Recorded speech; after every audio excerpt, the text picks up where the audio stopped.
What's up, everybody? Alex here with a fresh cup of coffee.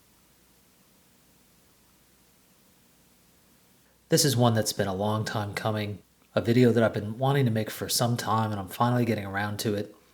You know, one of the joys of having collected this set is finding different ways to appreciate the beauty of the 1953 Bowman color set. And one of the really interesting aspects of this set, I think, is the various locations that are featured across the 160 cards in the set. So today we're going to sit back and enjoy all of the different Bowman color locales.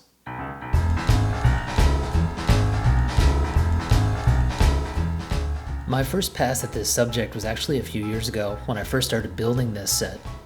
I was about 25 cards in or so and really started enjoying all the different locations that are featured. And I started doing some research. You know, all of these photographs were taken in 1952, the previous season, and most of the photography was done in New York City.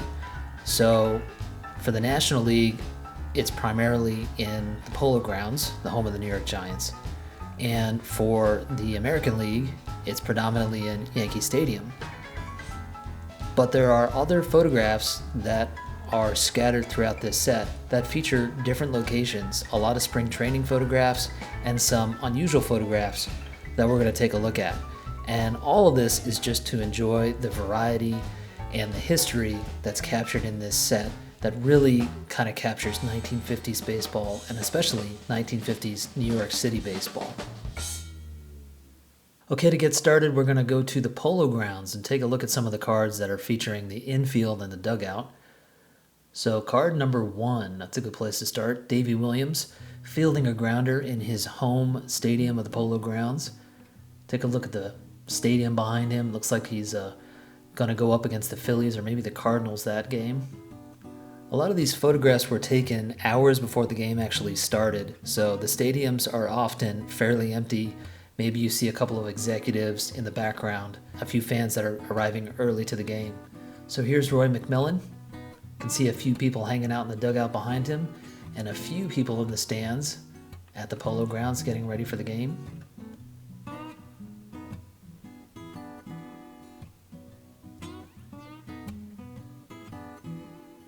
Next up, another New York Giant with a really unique angle at the Polo Grounds. So Whitey Lockman manning first base, which gives you a great look at right field in the Polo Grounds.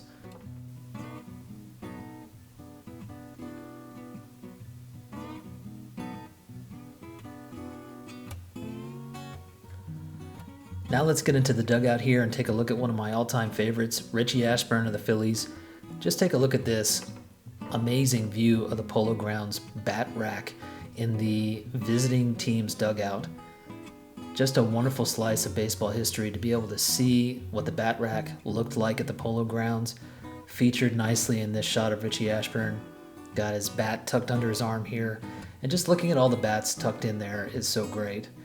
And of course, to complement that, we've got this iconic card of Stan Musial, who is actually just to the left of where Richie Ashburn is in his photograph in the same dugout. So really cool to see the bat rack from the side view, and just a beautiful picture. That green, that military, that army green really pops. And I really like taking a look at the Musial and Ashburn cards side by side and kind of imagining that these two guys are in the same place at the same time. It's a nice little feature of this set. Next up at the Polo Grounds is the outfield, and one of the predominant features that really makes the outfield cards stand out is that thin strip of army green wraparound that encapsulates the entire rim of the Polo Grounds. It's broken up in center field, which opens up a little bit, but of course in left field and again in right field and kind of wrapping around the rest of the stadium, you get this nice green rim that is at the top of a lot of these cards. And this particular card, Omar Turk Loan, really gives you a sense of the depth of the Polo Grounds. One of the things that you'll hear players talk about all the time when they're reminiscing about the Polo Grounds is just how cavernous that outfield was. You can see how the light kind of falls off into darkness behind Turk Loan here into center field. and really gives you a sense of just how big the Polo Grounds really was. So one of the things that's kind of fun is to imagine what the Polo Grounds would look like with all of these cards kind of situated next to each other. So let's go ahead and try and do that right now. Let's take a look at some of these cards put together and try to recreate the wraparound of the Polo Grounds.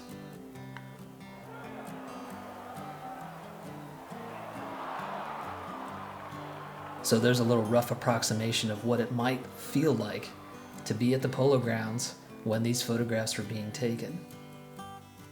It's a beautiful stadium. It's a shame that it's not there anymore, but in a way, it's wonderful that we can revisit it by looking at these old cards, and especially in this set, I think they did a fantastic job of capturing the environment that these players lived and worked in every day. Alright, it's time to head over to Yankee Stadium in the Bronx and take a look at some of these frieze or facade cards, is what I like to call them. These are some of the most beautiful cards in the set. The photographers who worked on this set were at the top of their game. They were shooting for Life magazine, for National Geographic. They knew what they were doing, and they really knew how to pose these players. And I'm sure when the photographers got to Yankee Stadium and they looked down the third baseline, they knew that this was going to be a great place to pose their players. Look at this card, Walter Hoot Evers. This is one of my absolute favorite cards in the set. It's just the epitome of a gorgeous 1950s baseball card. The photographer, as I said, knew that as soon as Walter kneeled into this shot with his bats, he was going to have a great composition.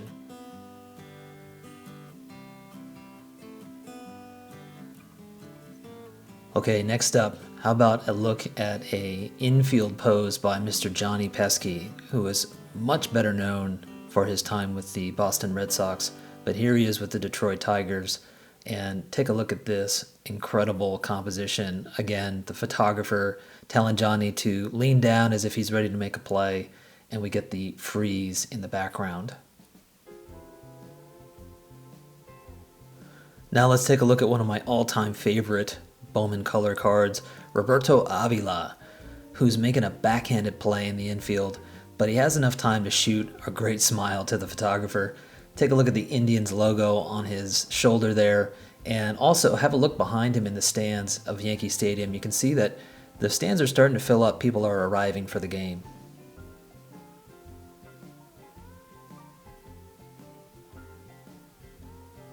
How about this fantastic Luke Easter card, another Cleveland Indian here. And I love that Luke Easter is kneeling down into the batter's circle, just not something that we see much of anymore. But here Luke is with a big smile, and again, that incredible facade in the background. Just a really pleasing shot.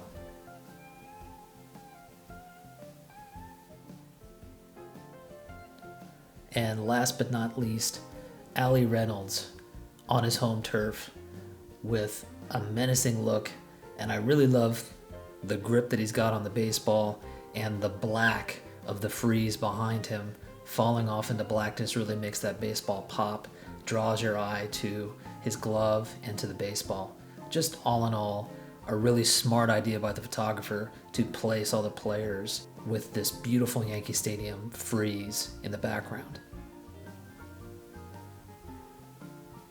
All right, let's spend some time in the Yankee infield and the dugout. There are some fantastic cards of players and managers palling around in the Yankee home and away dugouts, but there's also some great infield shots as well. So let's look at this Jim Brideweiser card. Here's Jim getting ready to make a tag at second base, but take a look at the outfield. No sign of the Yankee facade that's so famous. Sometimes easy to forget that the center field of Yankee Stadium kind of opens up and you can see some of these wonderful vintage ads behind the stands.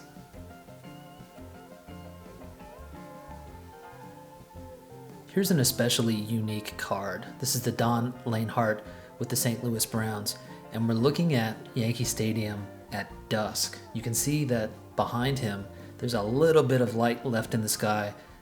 The stadium lights are on, and the stadium lights itself has this wonderful kind of out of focus, reflective quality from the photography. Just a really unique card to see a photograph taken at dusk. Here's Nellie Fox with his trademark chaw. Again, seeing Yankee Stadium, a bit of the frieze, but some of the outfield as well, with the advertising wrapping around the top of the stands.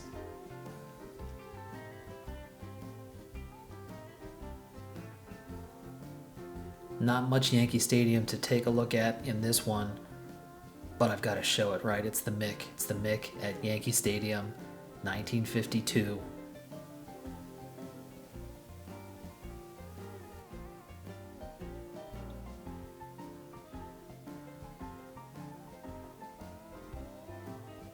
Okay, let's get into the dugout here.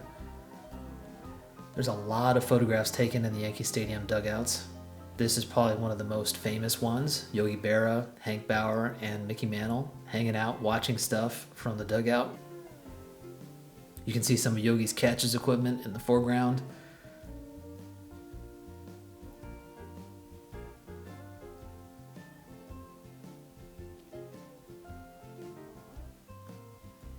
And there are several others as well taken from the same vantage point, but let's take a look at this one, Lou Boudreau, who's in the visitors' dugout here. Again, he's got that nice green background behind him, and you can even see some executives and other players in the background.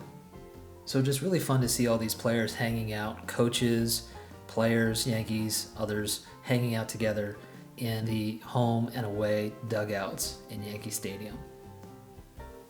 Now, although the majority of the photographs were taken at either the Polo Grounds or Yankee Stadium, there are a healthy number of cards in the set where it's really difficult to tell exactly where the photograph was taken. A lot of the reason for this are these sort of low-angle shots where the player is featured with a nice big open sky. And I recently did a cup of coffee video about what I call cloud cards. So if you want to see some more of these cards, you can go check out that video. But for the time being, I'm just going to pull this one up to the camera. One of my all-time favorite cards, Duke Snider. This is what I call the quintessential baseball card. Nice blue sky.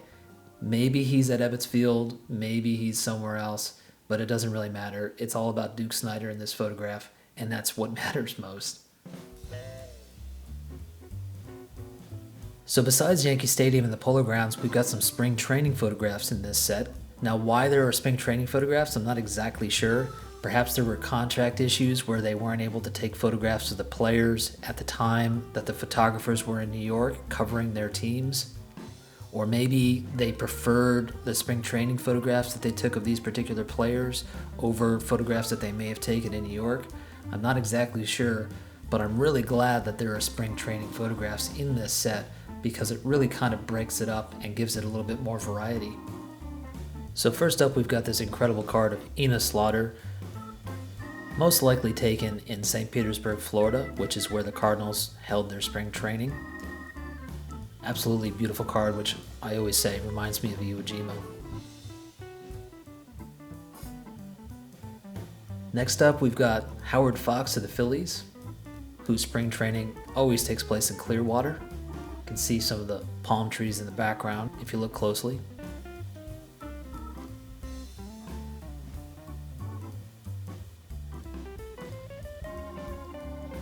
Next up, Billy Goodman for the Red Sox, who at this time held their spring training in Sarasota, Florida.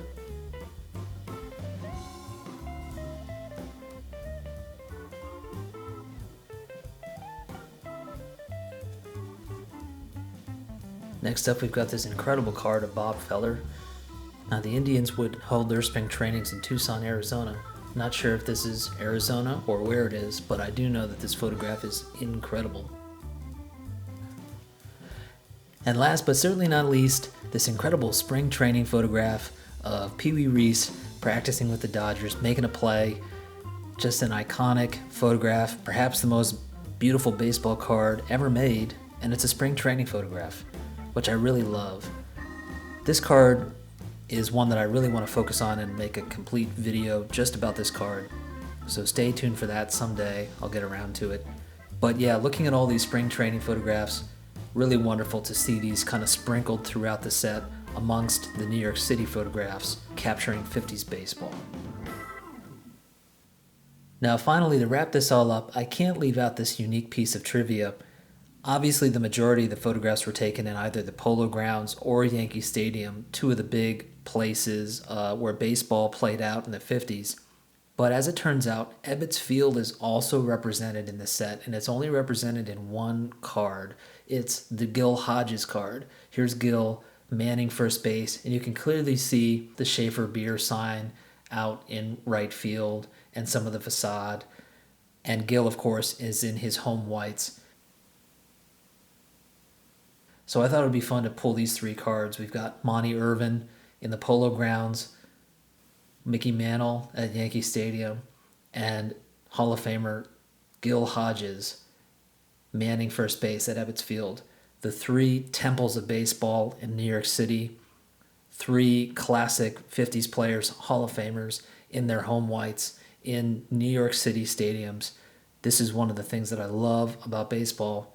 And to have these three cards in this set that really kind of capture the essence of those three stadiums, those three teams, and just what was happening in the 1950s really kind of pulls this all together for me. I wish there were more Ebbets Field cards in this set, but I'm glad if there's going to be one that it's Gil Hodges at first base with that amazing Schaefer beer sign out there at Ebbets Field. Really fun to see these three cards together. So there you have it, guys.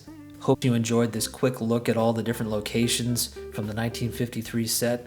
A little bit of a journey back in time. Really enjoyed looking through all these cards and sharing it with you all. Which were your favorites? Which cards really stood out to you maybe this time, perhaps they hadn't before? Would love to hear about it in the comments. Thanks so much for watching, guys. Take care. Talk to you all soon.